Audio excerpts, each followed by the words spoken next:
부활절 메시지, 오늘 체험적 부활신앙이라는 제목으로 말씀 전합니다. 오늘 우리가 보는 고린도전서 15장은 예수님의 부활을 가장 중심한 그런 성경입니다. 근데 부활은 우리 기독교 신앙의 가장 핵심이 되는 그런 중요한 주제이죠. 단순히 교리 중에 하나가 아니라 우리 기독교인들 삶 전체를 붙들어주는 살아있는 진리예요. 바울은 지금 이 고린도전서 15장에 보면 죽은 자의 부활이 없다. 부활이 어디 있어? 부활 같은 건 없다. 이렇게 말하는 문제를 다루고 있어요. 그런데 이 사람들은 교회 안에 있는 사람들이 교회 다니면서 예수님을 믿는데 부활은 없다 하는 거예요.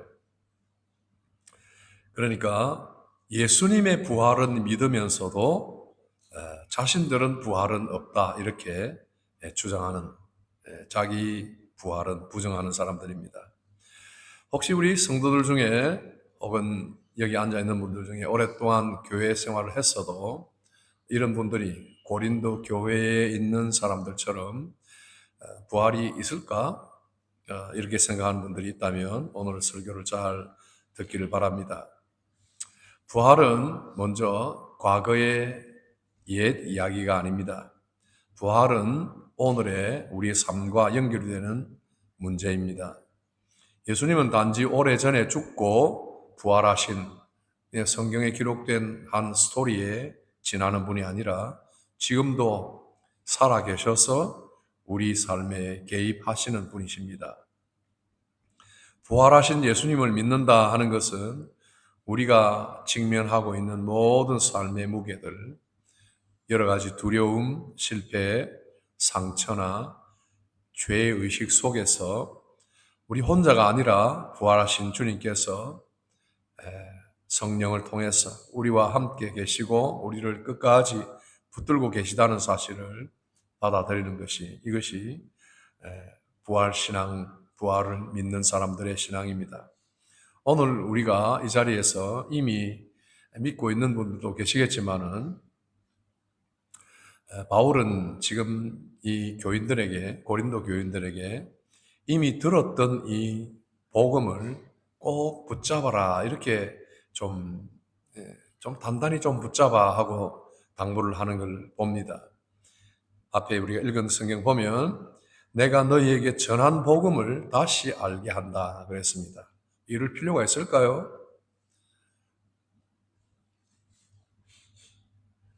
전에 전한 복음을 다시 알게 한다. 너희가 그 안에 서 있으며 그 복음으로 계속 구원을 받고 있기 때문이다. 이런 말을 합니다. 이러니 부활 복음을 들었죠. 옛날에 들었으니까 다시는 들을 필요 없이 그것으로 끝이 아니라 계속 들어야 한다. 그래서 현재 이 부활이 살아있는 교리, 살아있는 신앙으로 나 옆에 있어야 할 것을 이야기합니다. 바울이 강조하는 이 부활의 교리들은 하나의 어떤 글자로 예수님은 부활했다. 오늘 아침에 여러분이 카톡을 통해서 여러 신앙의 친구들이 보내준 그런 문자들을 받았을지 모르겠어요. He is risen 하고 또 Happy Easter 하고 막 이렇게 문자들을 보내주고 여러 가지 토끼 모양, 계란 모양의 어떤 여러 가지 장식들 이런 걸 이렇게 그려놓은 걸, 그림들을 보내준 사람들이 있는지 모르겠어요.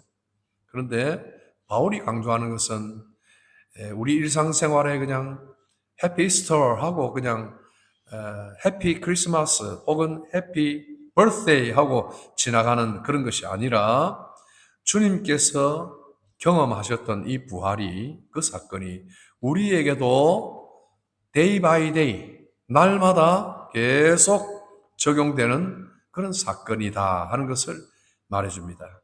전에 들었던 것을 다시 새로 리마인드를 해주는 이유가 거기에 있어요. 왜냐하면 예수님의 부활이 없다면 우리의 믿음은 그리고 우리의 구원은 그 근거를 잃어버리게 됩니다. 아무 근거가 없어요. 예수님의 십자가와 부활이 근거되지 않으면 우리의 신앙은 근거가 없어요.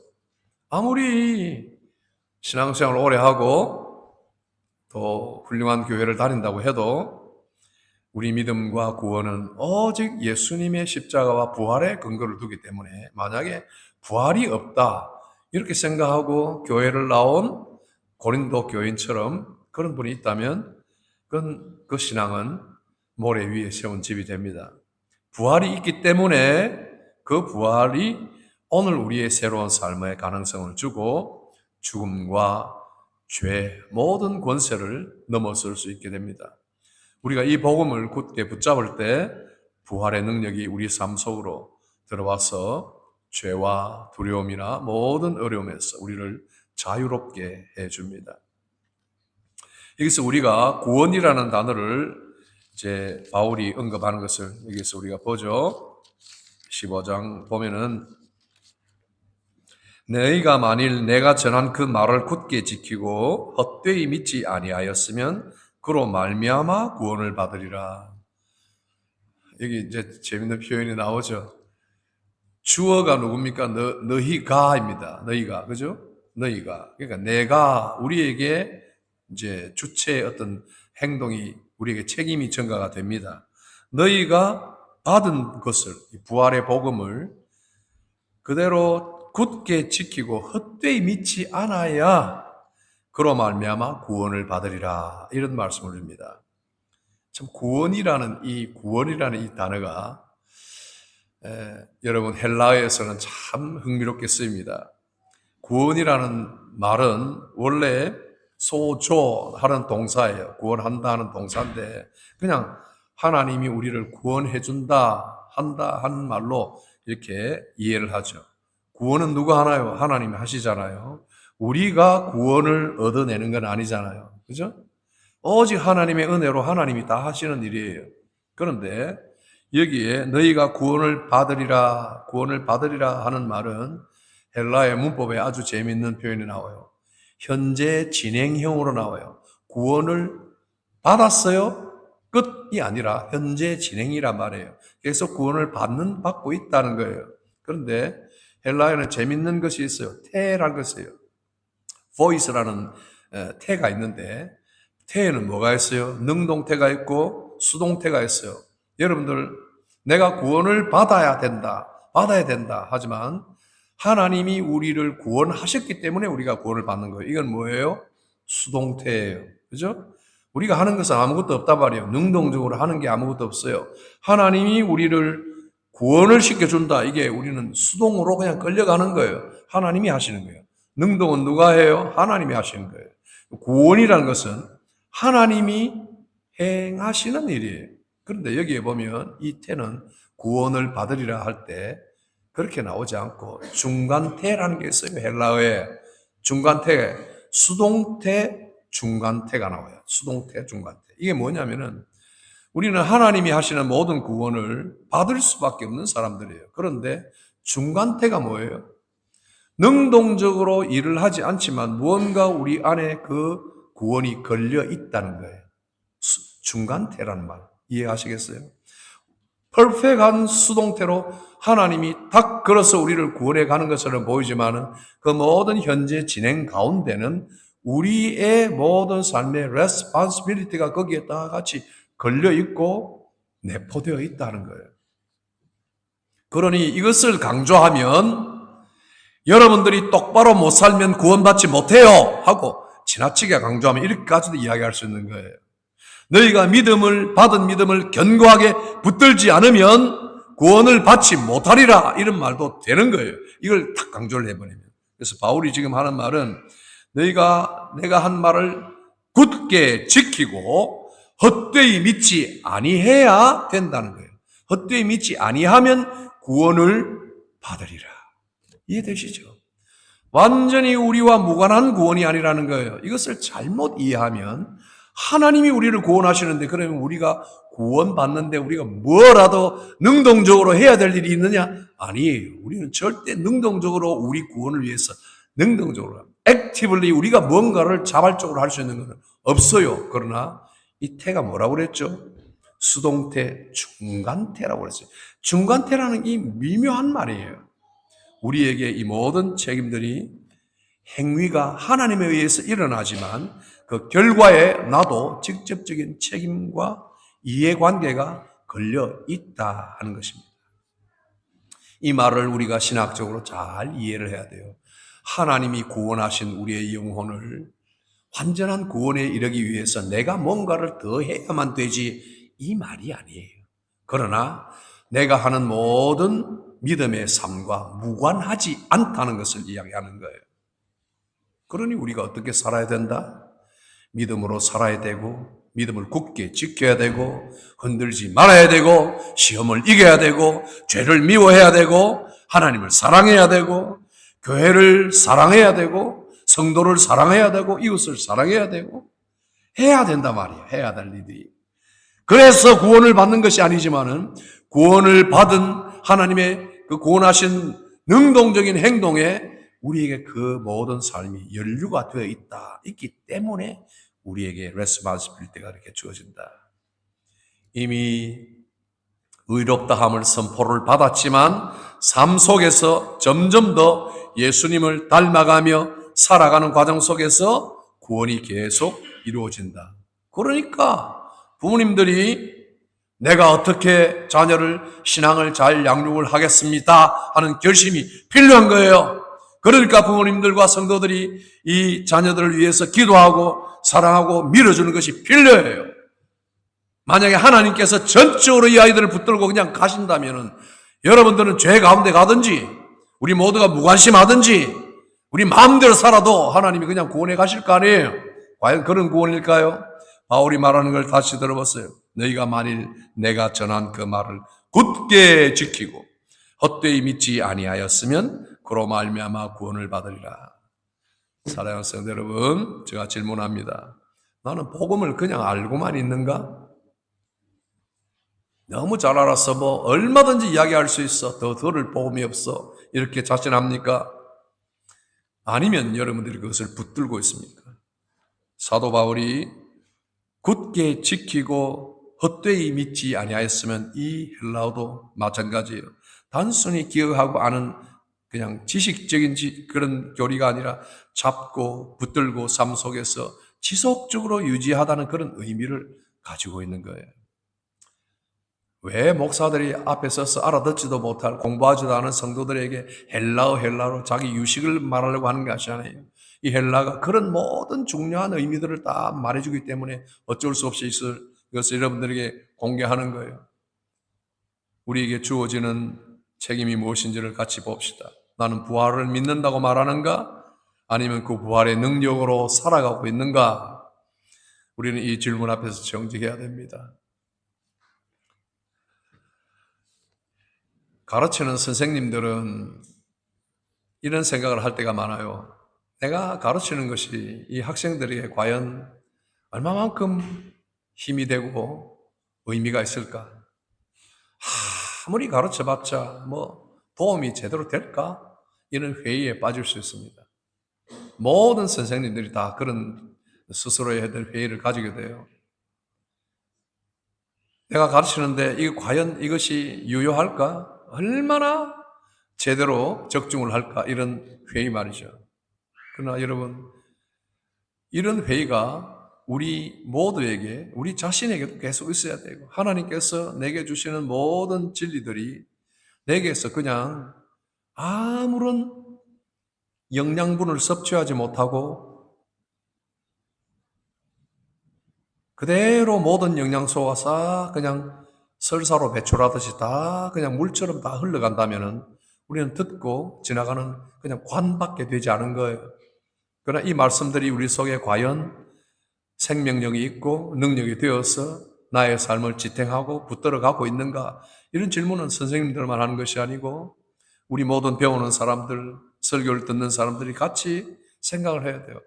부활의 이 진리와 복음이 과연 나의 삶 속에 계속적으로 역사를 하고 있는가? 내가 죽으면 내 생명이 영으로 몸으로 다시 부활할 것이다 하는 것에 지나는 것이 아니라 이 세상 사는 동안에 마치 죽음 같은, 사망 같은 어려운 시련이 닥치고 실패가 닥치고 모든 좌절하는 일들이 생길 때도, 그러나 하나님께서 이 속에서 부활의 신앙으로 하나님을 바라보는 나를 어떻게 나를 일으켜 세우는가에 대한 질문들 말이죠. 사람들은 어떤 문제를 만나면 항상 그 문제에 그냥 매몰돼서 내가 이것을 어떻게 할까? 어떻게 내 편을 많이 만들까? 어떻게 내가 내 성을 더 구축을 해서 저 적군의 성을 함락을 시킬까? 이것만 계산해요. 이것만 몰두해요. 이게 세상의 방법이에요. 그러나 우리 크리스찬들은 하나님께서 이 모든 성이 함락될지라도 어떻게 이것을 복구시키고, 어떻게 이 무너진 성을 새로 세우며, 어떻게 상심된 심장을 다시 고치시고 싸매시고, 어떻게 나의 연약한 이 심령들을 새롭게 강하게 하시고 포기하려고 하는 이 순간까지도 쫓아오셔서 우리를 일깨워 가시는가? 무덤 문을 꼭 닫고 붕대를 칭칭 감고 무덤 안에 들어가 있는 나사로에게 예수님이 문 앞에 서셔서 나사로야 나오너라 할 때 들을 능력도 없었던 나사로가 어떻게 귀로 들었는지, 죽은 나사로가 어떻게 그 음성을 듣는지, 이런 일이 일어나는 거예요. 이런 일이. 그대로 붕대를 감은 채 썩은 냄새가 나는 죽은 지 나흘 된 나사로가 무덤 속에서 걸어 나왔잖아요. 이런 삶이 우리 현실 속에 현존하는 신앙의 삶 속에서 일어나야 돼요. 그러니까 여러분들이나 저나 하나님께서 우리에게 어떤 정도의 어떤 어려운 문제나 어떤 좌절이나 풀지 못할 수수께끼나 이런 것들을 주는 것은 바로 이러한 부활신앙을 세상 속에서 살면서 계속 체험할 수 있도록, 신앙의 체험자가 될 수 있도록 인도해 가시는 증거라는 겁니다. 오늘 성찬에 우리가 같이 참여하게 되는데 함께 고백하는 것은 나는 이 복음으로 산다. 예수님의 살과 피를 다시 기념하면서 그 십자가 부활의 사건이 내 삶 속에 살아있는 사건으로, 나를 새롭게 하는 사건으로 계속 재현된다, 반복된다 하는 그런 믿음을 가지고 이 복음 위에서 나는 살아가겠다. 나는 복음 위에서 복음과 함께 살겠다 하는 세상의 어떤 삶을 좀 내려놓고 그런 생각을 가지지 않으면 여러분들이 지금까지 비판해왔던 우리 기독교, 우리 지금까지 비판해왔던 어떤 목회자, 어떤 교회, 어떤 무슨 교회, 무슨 집단들, 이단들, 교회가 저렇게 아름답게 지어놓고 그 교회의 꼴이 저게 뭐냐 하고 여러분들이 비판해왔던 거 아무 비판 여러분들하고 상관이 없어요. 여러분 자신이 가장 중요하죠. 여러분 자신이. 나 자신이 복음과 함께 산다는 그런 생각에 굳게 사로잡혀서 나의 모든 부족함과 연약함을 먼저 직시하고 하나님 앞에 내려놓고 그리스도 몸과 피를 붙들고 복음으로 내 삶을 자꾸 빌드업을 시켜나가는 거예요. 자꾸. 우리 청소년들에게 내가 부탁한 것 있습니다. 이 아이들이 지금 입교 준비하면서 신약 성경을 한 번씩 다 읽었어요.